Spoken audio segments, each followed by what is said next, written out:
ایک سوال یہ آیا ہے کہ نکاح کی دعوت کھانا اور نکاح کی دعوت کو قبول کرنا کیسا ہے؟ اس کا جواب یہ کہ دیکھیے، نکاح میں نکاح مسنون جو ہے وہ یہ ہے کہ مجلس نکاح منعقد ہو اور نکاح کے بعد ولیمہ کیا جائے، ولیمہ مسنونہ۔ اگر ولیمہ مسنونہ کی دعوت ہے تب تو ٹھیک ہے، ہاں تو سنت ہے۔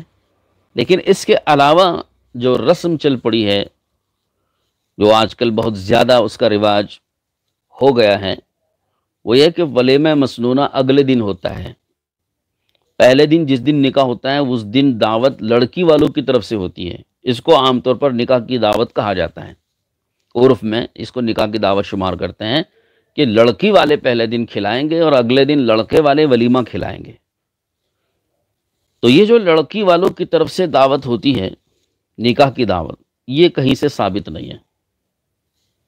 سنت تو وہی ہے، ولیمے کی دعوت جو لڑکے والوں پر ہے، لیکن یہ جو لڑکی والوں کی جانب سے ہوتی ہے، نکاح کی دعوت جس کو کہا جاتا ہے، کہ یہ دعوت نہ سنت ہے نہ واجب ہے، یہ محض ایک رسم ہے اور ایک رواج ہے، اور اس کو لوگ نبھا رہے ہیں، رسم کو باقی رکھ رہے ہیں۔ اور اس میں خرافات جو منکرات ہوتے ہیں وہ تو ایک الگ چیز رہی، بلا خرافات کے، بلا محرمات کے، یعنی حرام چیزوں کے، جیسے ویڈیوگرافی ہے، بے پردگی ہے وغیرہ، ان سب چیزوں کے علاوہ خود یہ جو دعوت ہے، اس دعوت کا جب ثبوت ہی نہیں ہے، نہ سنت سے، اور اس کا کوئی ثبوت ہے نہ عمل صحابہ سے اس کا کوئی ثبوت ملتا ہے، تو اس رسم کو، محض ایک رسم کو باقی رکھنا یہ صحیح نہیں۔ ہمیں نکاحوں کو سادہ بنانا چاہیے اور سنت طریقے پر لانا چاہیے۔ تو یہ جو نکاح کی دعوت ہے، اس رسم کو باقی رکھنے کی وجہ سے لڑکی والے عموماً اس دعوت کے کرنے پر مجبور ہوتے ہیں، اور نکاح میں مجمع لڑکی والوں کا بھی آتا ہے بہت بڑی تعداد میں، اور لڑکے والوں کا بھی بہت بڑی تعداد میں آتا ہے۔ تو لڑکی والوں پر ایک مزید بوجھ ڈالا جاتا ہے اس میں، کہ وہ لڑکی والوں کو اور لڑکے والوں کو، دونوں کے مجمع کو وہ کھلائیں۔ تو یہ لڑکی والوں پر ایک اضافی بوجھ ہے۔ تو محض ایک رسم کی پاسداری کے لیے اور ایک رسم کو باقی رکھنے کے لیے لڑکی والوں پر ایک اضافی بوجھ ڈالنا دعوت کا۔ اور پھر اس میں ایک اور غلط چیز یہ ہوتی ہے کہ لڑکے والوں کی طرف سے اس کا تقاضا ہوتا ہے، مطالبہ ہوتا ہے۔ نکاح کی بات چیت جب ہوتی ہے، رشتہ جب طے ہوتا ہے لڑکی کے ساتھ، تو اس میں جو بیٹھ کر بات چیت ہوتی ہے، اس میں کچھ لین دین کی بات ہوتی ہے، اور اس میں نکاح کی دعوت کا مطالبہ اور تقاضا لڑکے والے کرتے ہیں۔ تو یہ تو مانگنا ہوا، کھانے کی دعوت کو مانگنا لڑکے والوں کا، تو یہ تو مانگنا تو جائز ہی نہیں ہے، سوال تو حرام ہے۔ تو یہاں تو سوال کیا جا رہا ہے اور مانگا جا رہا ہے، تو مانگ کر کھانا تو جائز ہی نہیں۔ اور پھر عام طور پر یہ ہوتا ہے کہ لڑکی والے اس دعوت کے کھلانے میں بوجھ محسوس کرتے ہیں، ان کے اوپر یہ ایک اضافی بوجھ ہے جو نہ واجب ہے نہ سنت ہے، تو یقیناً اس کا بوجھ ہوگا۔ تو جب بوجھ محسوس کریں گے تو یہ دعوت وہ کھلاتے ہیں بادل ناخواستہ، دل نہ چاہتے ہوئے کھلائیں گے، اور لڑکے والوں کے مطالبے پر کھلاتے ہیں۔ جب لڑکے والوں کے مطالبے پر وہ کھلاتے ہیں تو اس مطالبے کے بعد دل نہ چاہتے ہوئے دعوت کھلانا، تو اس دعوت کے سلسلے میں تو حدیث میں آیا ہے کہ ایسی دعوت تو حرام ہے، جائز نہیں ہے، کیونکہ مسلم شریف کی روایت ہے کہ لا یحل مال امرئ مسلم الا بطیب خاطرہ، کسی مسلمان کا مال اس کی خوش دلی کے بغیر حلال نہیں۔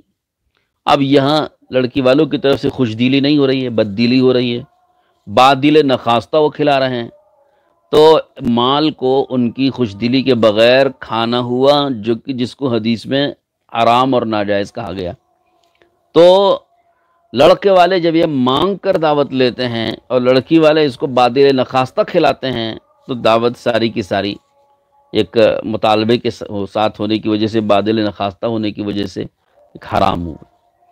اب لڑکے والوں کی طرف سے جو لوگ آ رہے ہیں تو وہ ایسی دعوت کھا رہے ہیں جس دعوت کو حرام کہا گیا۔ تو اس لیے ایسی صورت میں اس سے بچنا بہتر ہوتا ہے۔ اولاً تو اس رواج کو ختم کرنا چاہیے جو کہ نہ واجب ہے نہ سنت ہے، محض ایک رسم ہے۔ اور دوسرا اس میں سوال کر کے، لڑکے والوں کی طرف سے سوال کر کے مانگ کر اس دعوت کو لینا، اس سے تو قطعاً اجتناب کرنا چاہیے، پرہیز کرنا چاہیے۔ ایک تیسری بات اس میں رہ جاتی ہے، وہ یہ کہ ہاں اگر مطالبہ نہیں کیا گیا، لڑکے والوں نے مطالبہ نہیں کیا، لیکن لڑکی والوں نے خود چاہا کہ ہم اپنی خوشی سے کھلائیں گے، تو اس سلسلے میں جواب یہ ہے کہ جب خوش دلی سے وہ کھلا رہے ہیں تو اس کا کھانا حرام نہیں ہے، کھایا جا سکتا ہے۔ ہاں، یہ کھانا حرام نہیں ہے، کھا سکتے ہیں۔ لڑکی والے خوش دلی سے خود کھلا رہے ہیں۔ جیسے لڑکی والوں کے مہمان آتے ہیں، دور دور سے بھی مہمان آتے ہیں، گھر میں مہمان ٹھہرے ہوئے ہیں، شادی میں لڑکی والوں نے خود ہی دعوت دے کے ان کو بلایا اور کھانے کا وقت آ گیا، تو وہ کھلائیں گے نہیں تو کیا بھوکے تھوڑے رکھیں گے؟ تو وہ کھلائیں گے، تو وہ خوش دلی سے کھلا رہے ہیں اپنے رشتہ داروں کو۔ ایسی صورت میں بلا کراہت اس کو کھایا جا سکتا ہے، چاہے لڑکی والے ہوں یا لڑکے والے ہوں۔ جب خوش دلی سے وہ خود پیشکش کر رہے ہیں، کھلا رہے ہیں، تو کھانا حرام نہیں ہے، کھا سکتے ہیں۔ لیکن ایک بات یاد رکھیے، یہ ایک رسم کو آپ نے بہرحال زندہ رکھا، ہم لڑکی والوں نے اور لڑکے والوں نے مل کے اس رسم اور رواج کو زندہ رکھا۔ ہاں، تو اس رسم اور رواج کو تو ختم کرنے کی مہم چلانی چاہیے تاکہ غریب لڑکیوں کی شادیاں مشکل میں نہ پڑیں۔ اس رسم میں بد کو نبھانے کہ وہ غریب لوگ پابند نہ ہو جائیں۔ ہمارے اس رسم کو باقی رکھنے کی وجہ سے غریب لڑکیاں اور لڑکی والے اس رسم کو نبھانے کے وہ پابند بن جاتے ہیں اور مجبوراً وہ اس رسم کو نبھاتے رہتے ہیں۔ تو ہم کو یہ رسم اور یہ رواج ختم کرنے کی مہم چلانی چاہیے، اور یہ جبھی ختم ہوگی جب ہم اس دعوت ہی کو ختم کریں، چاہے خوش دلی سے ہو یا نہ خوش دلی کے ساتھ ہو، اس رواج ہی کو ہم ختم کریں۔ تو کم سے کم اتنا تو ضرور ہوا کہ رواج کو بڑھاوا دینے کا گناہ ہوگا، ایک رسم میں بد کو باقی رکھنے کا گناہ ہوگا۔ دعوت تو حرام نہیں ہے، دعوت تو خوش دلی سے ہونے کی وجہ سے حلال ہو گئی، سب کے لیے کھانا حلال ہو گیا، لیکن اس رسم میں بد کو باقی رکھنے کا گناہ تو ضرور ہوگا۔ لہذا شریک ہونے والے ایسی صورت میں اس گناہ کے تو وہ وبا اس میں مرتکب ہو سکتے ہیں۔ اس لیے اس میں کلی احتیاط کرنا بہتر ہے۔ لیکن وہی بات جیسے میں نے عرض کی کہ لڑکی والوں کی طرف سے مہمان اگر دور سے آئے ہوئے ہیں تو وہ تو مجبور ہیں اور معذور ہیں، چونکہ وہ دور سے آئے ہوئے مہمان ہیں، ایک دن ان کو ٹھہرنا ہے، کبھی 2 دن 3 دن بھی ٹھہرنا ہوتا ہے۔ لڑکی والے اپنا فرض سمجھتے ہیں اپنے مہمانوں کی ضیافت کرنا، اپنے مہمانوں کی مہمان نوازی کرنا، یہ تو خود اس کی ترغیب حدیث میں آئی ہے۔ تو اس لیے جو خاص مہمان لڑکی والوں کے دور دور سے آئے ہوئے ہیں وہ ٹھہر رہے ہیں، تو ان کے کھانے میں کوئی حرج نہیں ہے، وہ تو ایک دعوت نہیں، وہ تو کئی دن تک کئی وقت کی دعوت بھی وہ کھا سکتے ہیں، اس سے لڑکی والے بوجھ نہیں محسوس کریں گے بلکہ خوش دلی کے ساتھ وہ کھلائیں گے۔ تو فرق اس میں ہر موقع کا فرق سمجھنا چاہیے، بلا فرق کہ ہم مطلقاً اس دعوت کو حرام نہیں کہیں گے، اور مطلقاً بلا فرق کے سب کو حلال اور جائز بھی نہیں کہیں گے۔ ہر موقع کی دعوت کا الگ الگ حکم ہوتا ہے، اور مجموعی اعتبار سے اس رسم بد کو ختم کرنا سب کے لیے ضروری ہے۔